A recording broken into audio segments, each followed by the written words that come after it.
You are listening to Missed Apex Podcast. We live F1.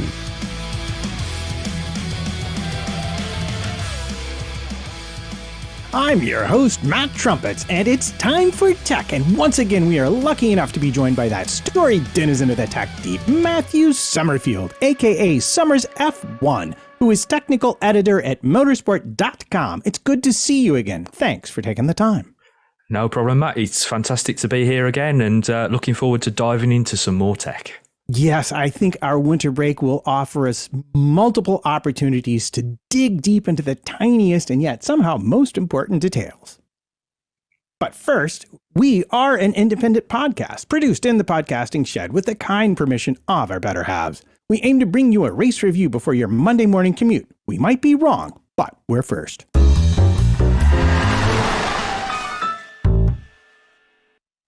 Well, it looks like if we just got rid of Verstappen, we'd have had a real interesting second half of the season. But wishes and Porsches and all that. So instead, here we are to talk about what really matters, the cars.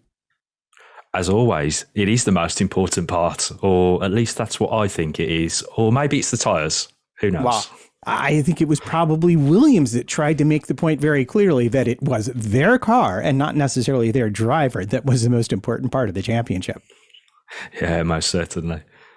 But I do want to digress at first and talk a little bit about the rules. They have been very popular, these rules. We've seen more overtakes. We've seen better wheel-to-wheel racing. I think that's hard to argue with. And in terms of what they set out to do, which was to improve the ability of the cars to follow and therefore to fight, well, you know, we just watched a one-stop versus a two-stop that was under 2 seconds apart over an entire race distance. So also thank you, Pirelli, for that. So what could we possibly not like so much about these rules? Because you in a WhatsApp chat with me yesterday had still some reservations. Yeah, I mean, I suppose the waters are a little muddy for me because I've never really been a fan of this particular set of rules in the way in which they've been framed going into this regulation set. I think that, as you say, there's mega plus points to what we've seen so far, and that is the fact that you can race much closer to one another. We've seen more overtaking. And after all, those are the things that essentially the rules were set out to deal with. However, I think that there's still some ways to go in order to improve the racing from front to back. The field spread is too large. The weight of the cars are too much. I think that you mentioned Pirelli, and although Pirelli have done a fantastic job with what they have at their disposal, I still think there's some questions to be asked about the way in which that the tyres operate, or indeed in the way in which that the sporting regulations are written in order to encourage better strategy amongst all of the teams. So although this is a really good starting point for this particular regulation set, I think we should also be cautious of being too optimistic about the direction that we're going to head in over the course of the next few years, because obviously these are going to be in place for a good number of years now. And I think one of the other things that we have to really be mindful of is that we've seen a very different way in which that the teams have developed this year because of the way that the cost cap, the resource restrictions, the amount of races that we've got, and everything else in terms of development all rub up against one another. So I think we really do need to think about those things going further forward over the next few years as well. Well, it's interesting you bring that up because earlier in the week and in the Slack chat, or last week, I suppose that would be really now, one of our listeners asked the very simple question: if we went back to like the tobacco money era, would we have seen a B-spec Mercedes at summer break? And so I will start out our cars questions with posing that to you and asking, well, if that's the case, why didn't we see one this time around? I think we possibly could have seen a B-spec version of the Mercedes, for argument's sake. In as very much as that we saw B-spec cars in many ways from some of the other teams. You've got to think about Aston Martin, Williams, and indeed Mercedes to some extent also bought huge updates when we got to Silverstone.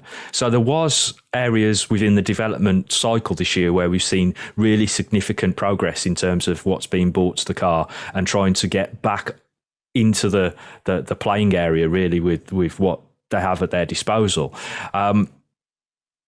But yeah, the obvious answer is if we were back in the tobacco era, there was no cost cap, we would simply have seen teams bringing much larger parts, even B-spec cars to the races to try to overcome some of the issues that have been created by misunderstanding or misinterpreting the way in which these rules have been written, because they are a massive change compared to where we've been in the past. And I think a lot of teams will be making significant changes going into 23 in order to rectify some of the issues that they created for themselves this season.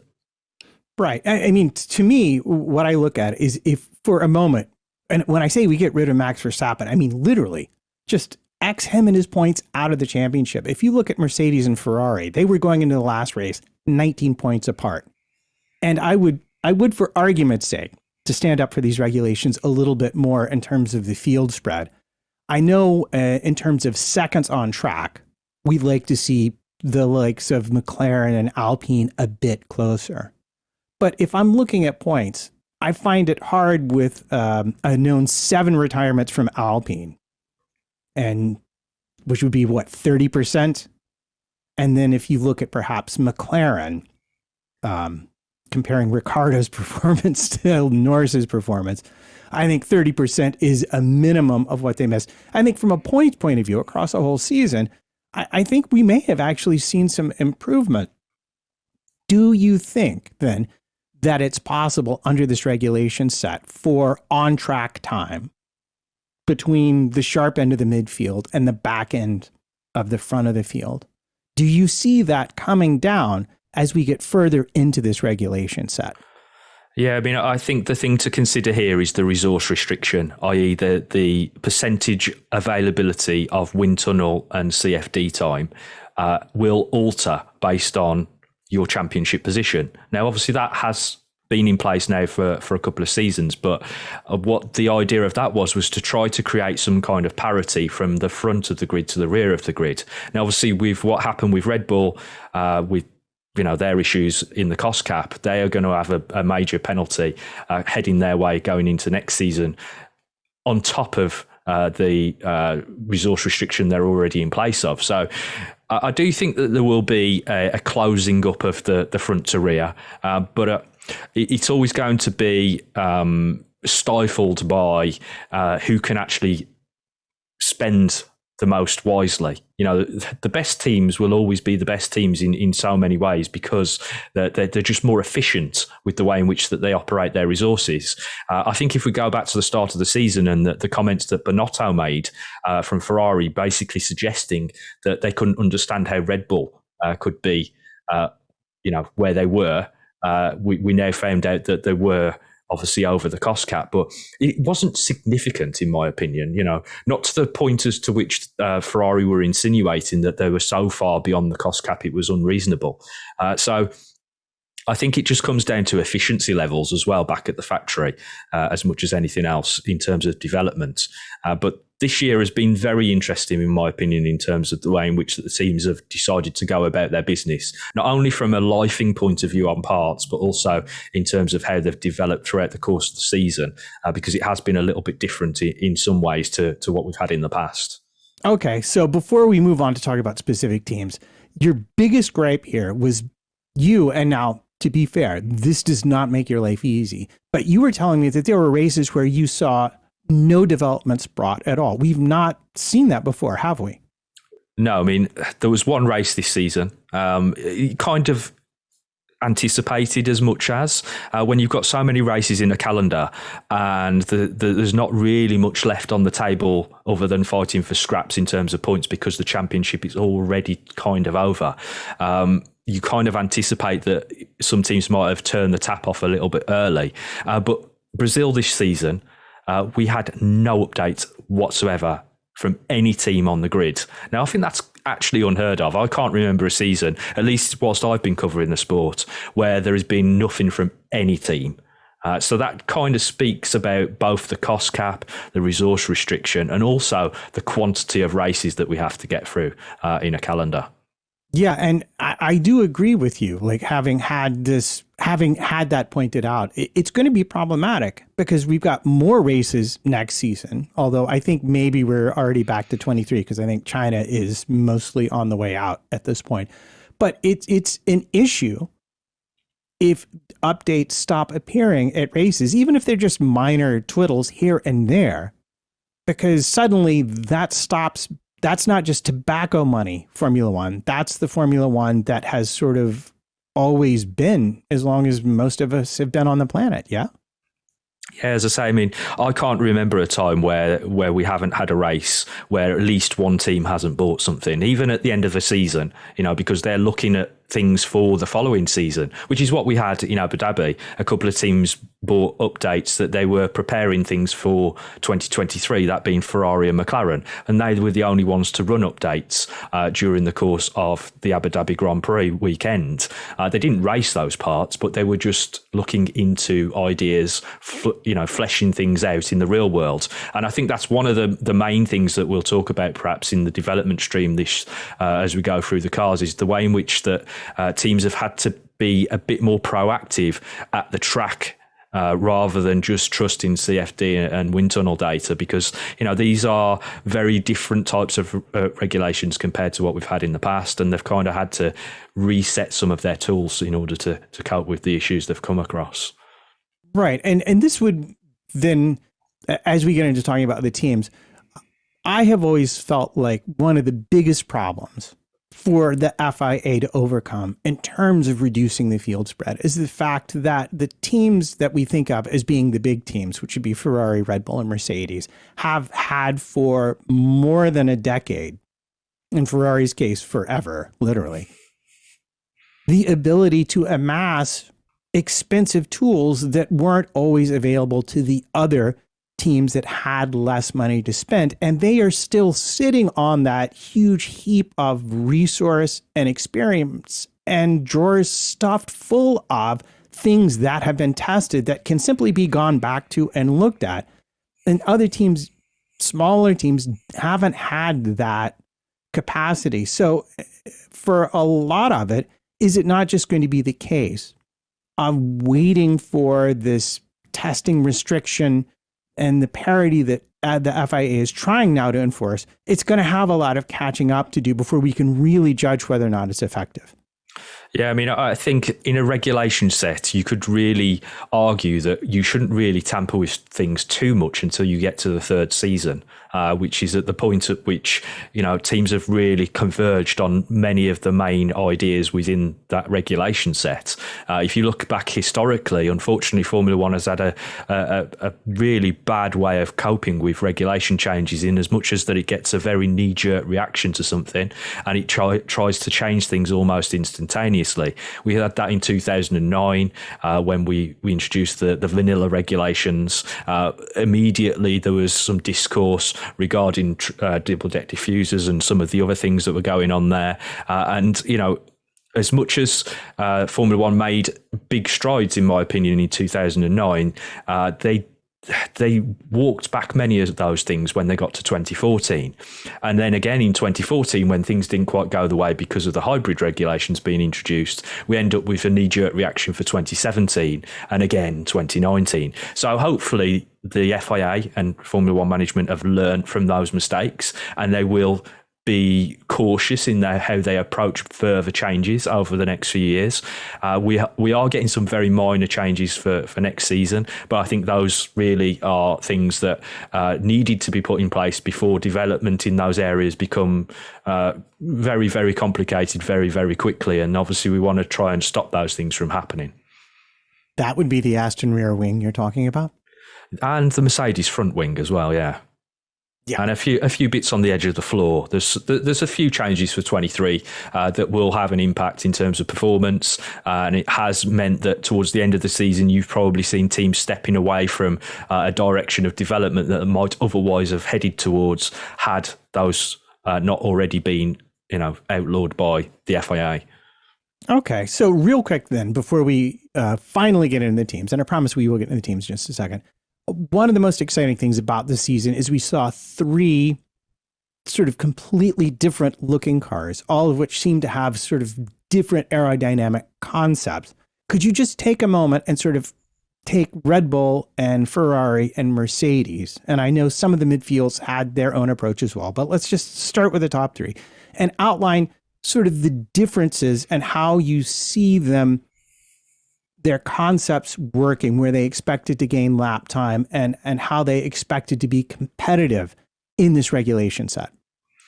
Okay, so the one team that most seem to have converged towards throughout the course of the season is the Red Bull style side pod, and I think that's because it's the most benign version of what we're seeing. And the reason I mentioned the side pods and engine cover is because those are the areas that perhaps have the most authority in terms of being able to make very different designs. The rest of the car is you can make a difference, but it's not as large. It's not as visceral as you get with the side pods and the engine cover. So obviously with Red Bull, we've got the very forward open top inlet of the side pod. We have a very deep undercut, and then we have what's called a ramped side pod solution. So the ramp goes down to the rear of the car, and obviously you're using the airflow to try and get to the airflow into the right areas at the rear of the car.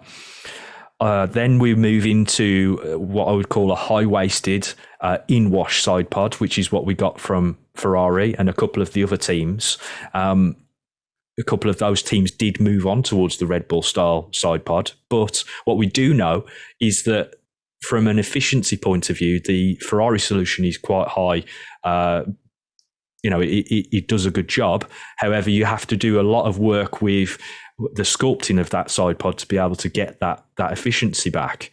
So it's a very complex design that we saw on the Ferrari.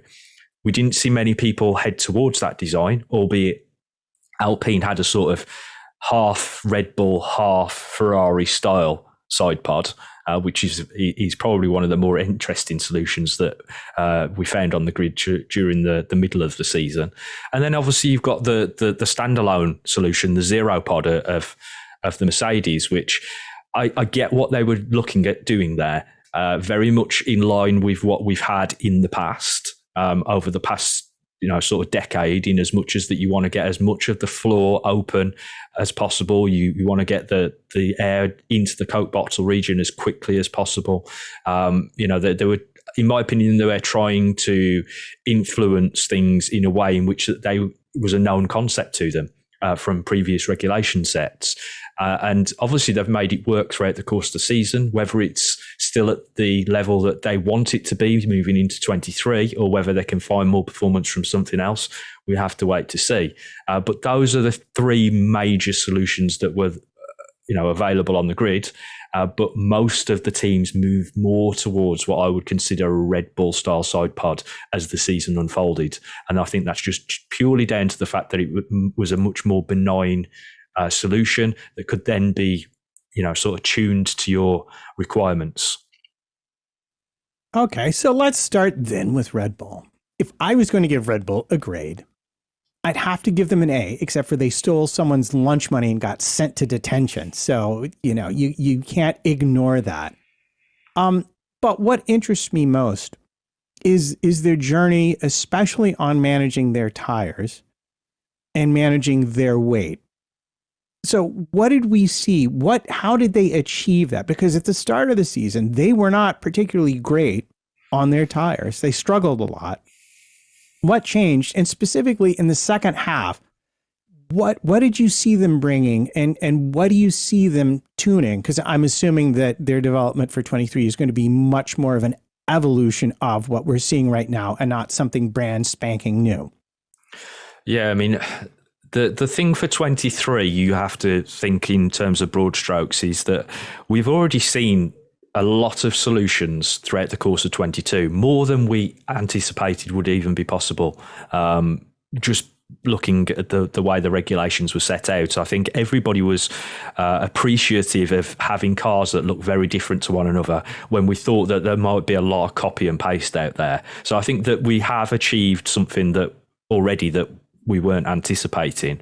In terms of Red Bull, as you mentioned, I think bringing the weight down of the car really helped them be able to place the weight in areas of the car that was more advantageous to the setup.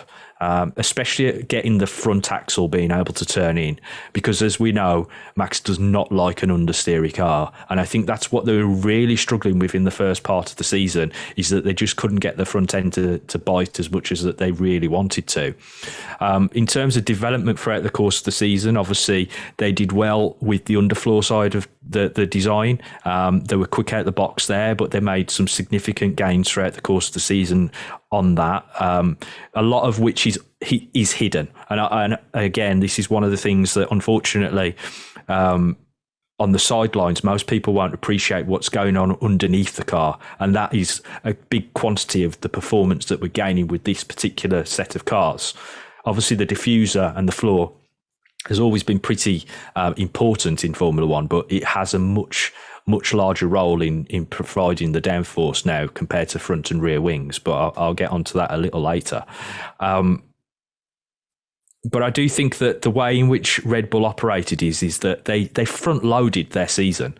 They knew that they needed to spend more of their resources at the start tackling fires that they'd created, and they needed to put those fires out and deal with them as they went. So they've done a lot of firefighting in the first half of the season, and then made really good improvements to things like cooling.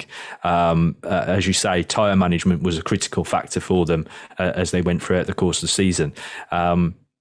I think they made some improvements on the power unit as well, in terms of being able to get the best from it, based upon their current arrangement, whether it be high, low or medium downforce. So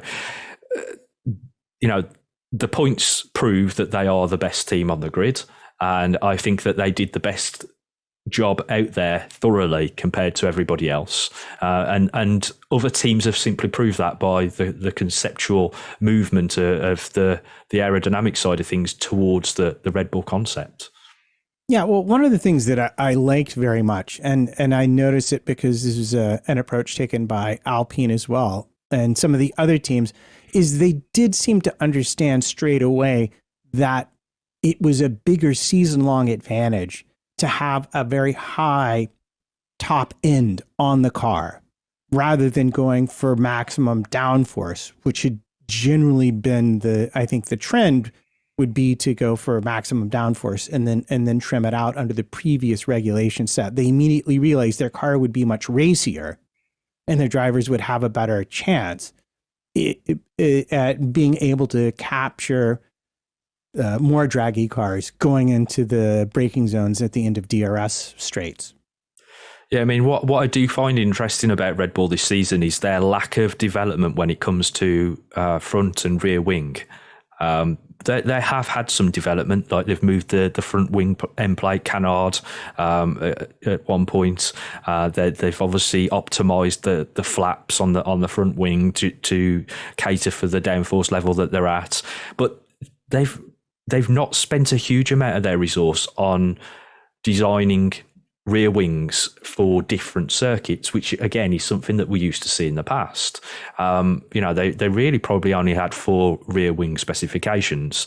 And what I mentioned in the middle of the season review on the tech side was the beam wing design that Red Bull came up with is quite interesting, because obviously they had that biplane beam wing design, and only Alpine have copied that throughout the course of the season. But what that does is an interesting setup change relative to the rear wing.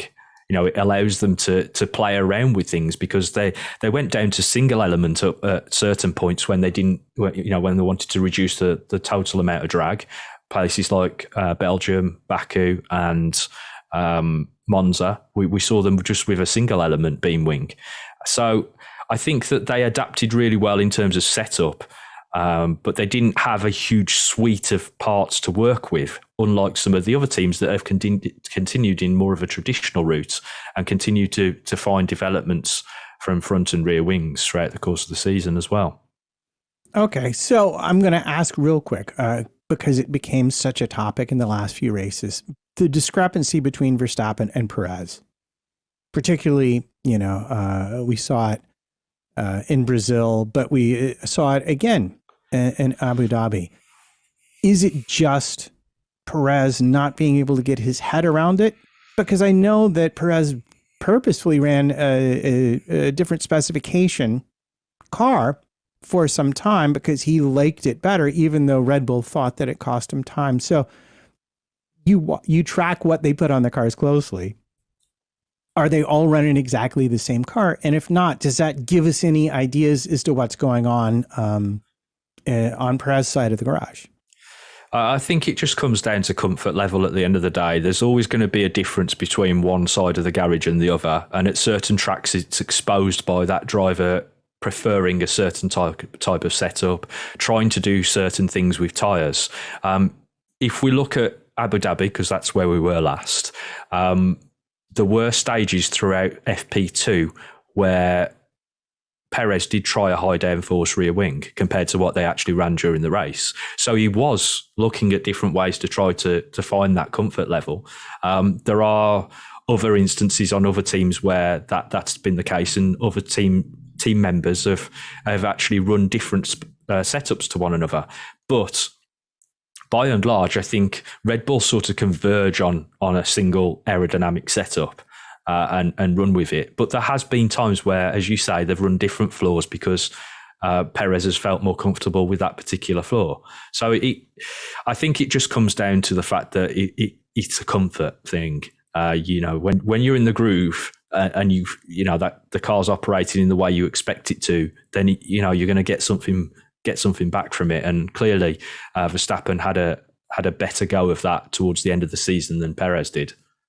Okay, I do want to know specifically about Brazil, if you have any ideas, because it seemed like at that one race, either they just got it wrong, which I guess if you're using that Occam's razor thing would be the simplest explanation. They just, because of the circumstances, got it wrong. But you looked at the cars carefully. What's your opinion? Like, why did we see them suddenly be that far off the pace at the only time we've seen him really be that far off the pace? Yeah, I think that you have to remember that Brazil was a sprint race as well. So there's some slightly different things that you might do in preparation terms. So if you've got things wrong in your preparation towards the qualifying, because you've only got one free practice session ahead of qualifying, then you've kind of boxed yourself into a little bit of a corner because, you're going in on the back foot. And at that point, then you're in part ferme. So, that compromises the whole race weekend. So it might just be that they got something a little bit wrong in terms of their calculations. We do also have to remember that we're towards the end of the season and we're thinking about the life of components and also the power unit. And we're running at altitude, don't forget, 700 meters above sea level. So there's a lot of factors that are in play there. I just think it was just an off weekend perhaps for them, but it might be indicative of the fact that we were at a sprint race, and so the format's a little bit different as well. Okay. Real quickly then, and you mentioned this earlier, I just want your opinion about the extra loss of testing time, and when and where you think it will bite deepest for them. Because I've seen some people, first of all, nobody really knows. This is brand new territory for everybody. So in that sense, I'm kind of excited to see what happens, just to see what happens, just so we have some data about it finally. But I've seen it suggested that realistically, it might not be until the 24 season that we see the major impact of this decision by the FIA. And I was just curious to get your take on it, even though I'll admit up front, we're all guessing because we've never seen this before. Yeah, obviously the thing to think about is that the next year's car has been in process for 6 months. They're not starting the design of the 2023 car now because the season has ended, as some people might think. I don't know how people think about these things, but the 23 car, the RB19, has been in development for about 6 months, if not longer. And so, you won't really see this thing hitting them until much later on because they've already made significant progress on next year's car. It will hit them in terms of development because obviously with less wind tunnel and CFD time, they're going to have less ability to develop throughout the course of the season. And as we've already mentioned, we're looking at a record-breaking calendar plus additional sprint races for next season. So that means obviously you're going to have an issue in terms of developing the car over the course of the season. And when you have the least amount of percentage to CFD and wind tunnel on the grid anyway, because you're the champion, to then take further from them obviously is going to have some kind of impact. However, I also do agree that the 24 project will probably be hindered by this problem. And then it becomes a game of how much do you take from one to give to the other. Just as we've seen over the course of many, many, many seasons, how much you prepared to give up on this particular project to be able to get an improvement on the next project. And I think that's where it might play out.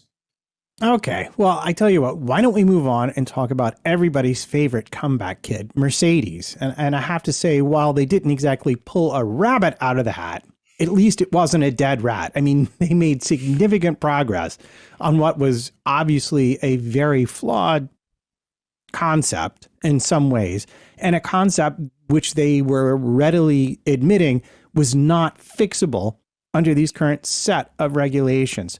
So what did they do, and how useful is that really going to be for them moving into the next season?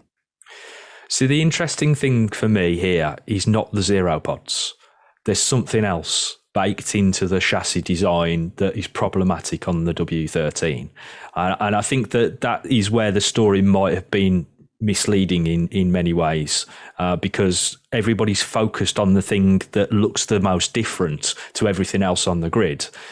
I think, yes, it was problematic because it means that you've got so much floor that you're trying to stop from moving around and flexing, which obviously was a problem for them in the early stages of the season, because they were trying to control weight and all sorts of things. They were fighting all the ills and problems that everybody else had on the grid as well. But for me personally, I feel like there's probably something a bit deeper seated than just the zero pods. They've managed to turn things around, and in the last few races we've started to see them claw themselves back into the pack somewhat. So it does prove that the concept is applicable and can work to some degree. Whether they'll change things going into next season, who knows? I mean, everybody said that their long wheelbase low rake philosophy couldn't work. Yet it worked for five, six seasons. And, I don't think that everybody else wouldn't want the championships that they currently have. So just because something is very different to everybody else on the grid doesn't mean it's the thing that's wrong. And unfortunately, I think a lot of the media will play to those things because they're easy to be seen. Whereas obviously the story might lie a little bit deeper. In terms of progress, I think Mercedes have had a fantastic season because, as you say, it was a bit of a dead duck at the start of the season, and it has kind of turned into more of a golden goose towards the end. Yeah, well, which gets directly to something I want to ask about, which is we saw them suddenly being much more competitive, not just against Ferrari, but even against Red Bull in these last races. Was that a bit of an illusion?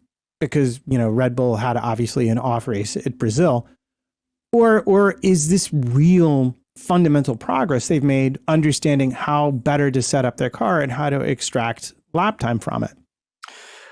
I personally feel that you have to sort of roll back to Silverstone with Mercedes to see the early offshoots of where they were making their biggest amount of progress. And that's where they introduced a huge and quite significant package of parts. And most of that centered around the floor, which, as we know, was problematic for them in the early stage of the season. Since then, they've modified the floor further. We've got a lot more detail on the edge of the floor now. Whereas if you look at their first iteration of floor, going back to the pre-season testing, compared to everybody else's, it looked like very, very plain. So they've clearly found performance there. And I think they've found performance there from being able to appreciate what they had done wrong in the first place, but also in being able to find performance by looking at others and how they've approached their designs. There's a lot of echoes in the design of that area of the car on up and down the grid. You know, everybody's sort of gone in similar directions to try to find performance. One of the key things, which again, Mercedes don't actually have compared to the rest of the grid. So I'm kind of skipping back to Red Bull here slightly, but the ice skate solution, which we've talked about in the past, it was a critical factor in performance for a lot of teams. Ferrari moved to it, Alpine moved to it, Aston moved to it, and so have McLaren tried one in Abu Dhabi as well. So again, something for the future where teams are going to be looking at that, not only in terms of ride height, because that controls ride height in many ways at the rear of the floor, but also what it does aerodynamically to reduce tyre squirt. Drink if you're playing the bingo. And if people don't know what that means, it's basically that the airflow from the rear of the car, that moves around the rear tyre, is pushed laterally into the diffuser section, and it robs it of performance. So effectively it's squirted across as the tyre deforms. And so the teams try to control that. They had a lot more tools at their disposal to do that under the previous regulations. However, over the course of the sort of back end of the season, you really started to see teams try to do things very differently in that respect, and Mercedes being one of them. And I think that's perhaps where they found quite a chunk of performance. Okay, so in talking about that, does that explain the sudden and inexplicable appearance of that veggie slicer at the back of the Mercedes? That's actually been there for a while, Matt. I know the picture only really took off from Brazil, but they've actually had that on the car for quite some time. In regards to that, effectively what that does is allow them to run that winglet at slightly higher angle of attack, because effectively you're allowing the airflow to permeate that section and obviously alter the pressure distribution on both sides. So it's a very interesting solution in as much as that I don't think the regulations really cater for it. It's one of those things where, you know, it kind of runs on the grey area of what should be and shouldn't be allowed. Yeah, but we are here for that area, are we not? Most certainly. I mean, that's the most exciting part of Formula One for me. It is. It is. So let me ask you this then. If there were a fundamental weakness to the Mercedes that is still painfully obvious in races, it has to be their lack of straight line speed. Do you see that being fixed with whatever fundamental flaw one assumes they will address in next season's car? I think so. I think personally what their issue revolves around is the way in which the driver position has a major factor over where you place things like the side impact protection spars, and basically it determines many of the measurements up and down the car. And if you look at the Red Bull cockpit, it is much further forward than the Mercedes, and I think that has a major bearing on certain design constraints and considerations. You only have to look at where the lower side impact protection spar is on the Red Bull. It's mounted in the floor, whereas most of the other teams have it up just underneath the side pod. And I think having that flexibility means that you can then interpret your floor design very differently. You can interpret how to change the tunnel entrance and what you do with the fences, etc. there as well. And as I was mentioning at the top of the show, the floor is a massive factor this year and will be for the future seasons. And so being able to get more performance there means that you are naturally going to obviously improve compared to your rivals. So I do think that we'll see a lot of the teams rethinking some of that area of the car. Okay, real quick, then you're going to have to define, certainly not for me, because I know exactly what you're talking about. But for our listeners and viewers, when you say tunnel entrances and fences, what are you referring to?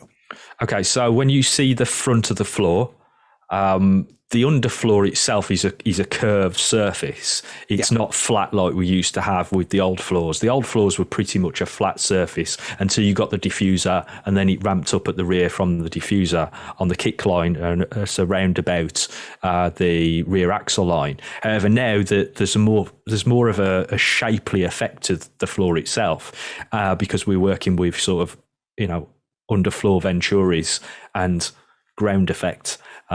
If I'm going to use that term, although, an old style floor is effectively ground effect in many ways. That shape is very different to what we've had in the past. And this is where, we've seen a lot of teams developing different solutions to be able to counter for the new style of downforce generation in many ways. So as I mentioned, you've got the floor. That's what I would call the tunnel entrance, because the airflow goes into that tunnel, and then obviously the fences stick out from the front of the tunnel as well, and they can alter the way in which the airflow is moved out and away from the car. Old term outwash, as we used to like to call it, or what the barge boards used to do effectively. Yeah, it's sort of been interesting trying to track what the teams are using to recreate like the barge boards, as you say, and then all of the other fancy bits they used to have on top of the floor, to see them try and recreate that with other bits of the car that they're now allowed to use has been, I don't know, it's been a fun journey. Well, I will just mention that the one thing that I was thoroughly interested with in the Silverstone update for Mercedes is the bulk that they put in around the suspension bodies on the front suspension.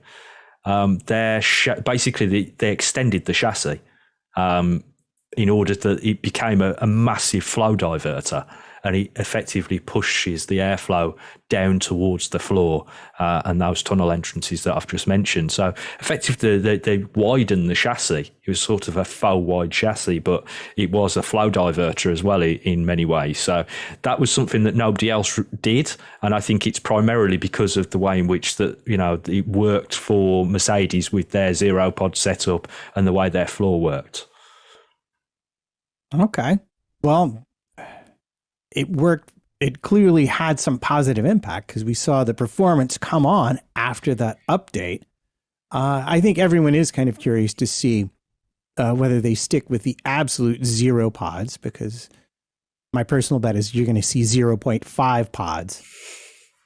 They're going to be a little bit bigger to do a little bit more of cleaning of the rear wheel and reducing the floor flex. But I think they're committed to having those teeny tiny things on the car relative to the other teams, personally. Yeah, I mean, they could be quite stubborn in many ways because they've spent a huge amount of resource on something to accomplish that design. I mean, to just go into how you accomplish that zero pod is quite interesting in many ways, because Mercedes have been on this route since about 2015, where they've basically been excavating the chassis to be able to push their radiators further and further inboard. And that is effectively how this operates, is because they've got a massive chassis cutout behind the driver, which enables them to push those radiators right the way in. And other teams are doing that now. Red Bull certainly have a similar solution, but not as aggressive as what Mercedes do. Theirs is almost like an X out behind the back of the driver into the chassis, whereas other teams have sort of got a notch taken out in many ways, much like the earlier interpretation from Mercedes. Okay, so I would be remiss if we didn't get to Ferrari before we run ourselves out of time here, which is only a relative time, because Techtime is forever, and whatever we miss this time, we will catch up with next time.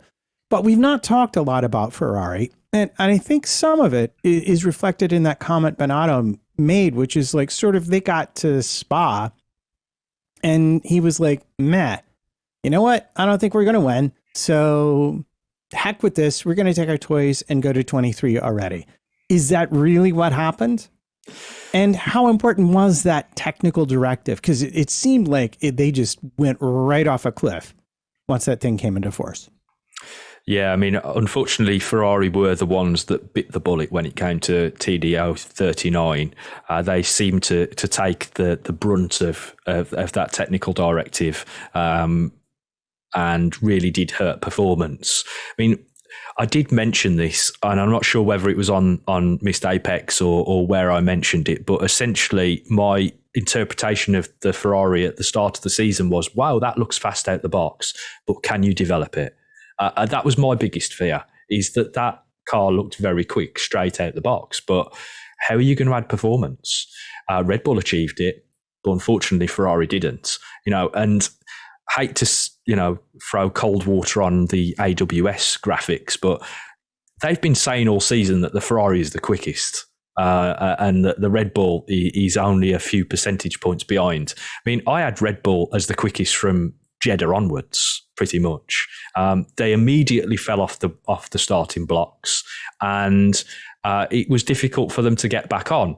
And they always felt, for me, Ferrari always felt as if they were struggling to gain momentum. They knew what they needed to do, but they simply couldn't get it to work. And that was a number of factors, not just development. They also had a lot of incidents on track. They had issues with power units. It was something that was not one issue. And that is unfortunate in many ways. They did have a lot of good development on the car.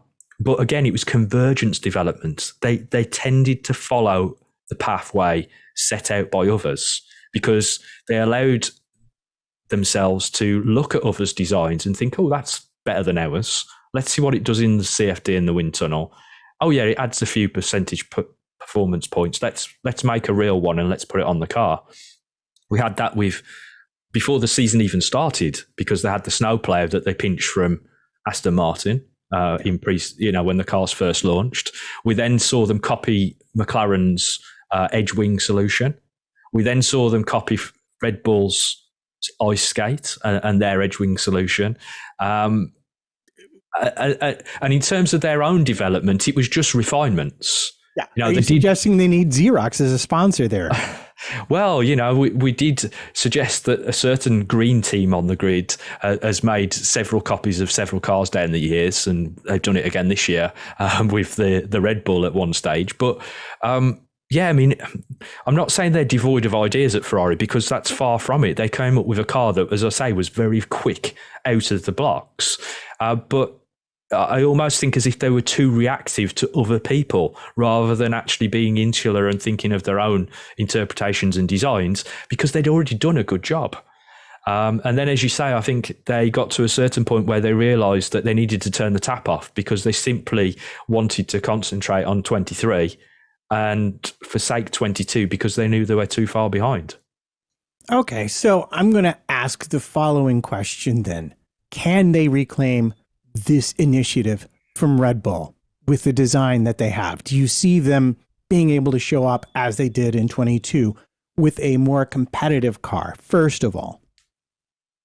Yeah, I think so. And I think the biggest difference for next year will come down to the fact that the resources that Red Bull are going to be restricted by will obviously hamper them in the development race. So if we do end up in a situation where, we see something that is a development that it's not a silver bullet, but, everybody wants to head in that direction, I think that could hinder Red Bull in some ways because of the restrictions they're under, whereas Ferrari have got a little bit more in pocket for those sort of things. So I hope that they come out the blocks in the same way they did in 22.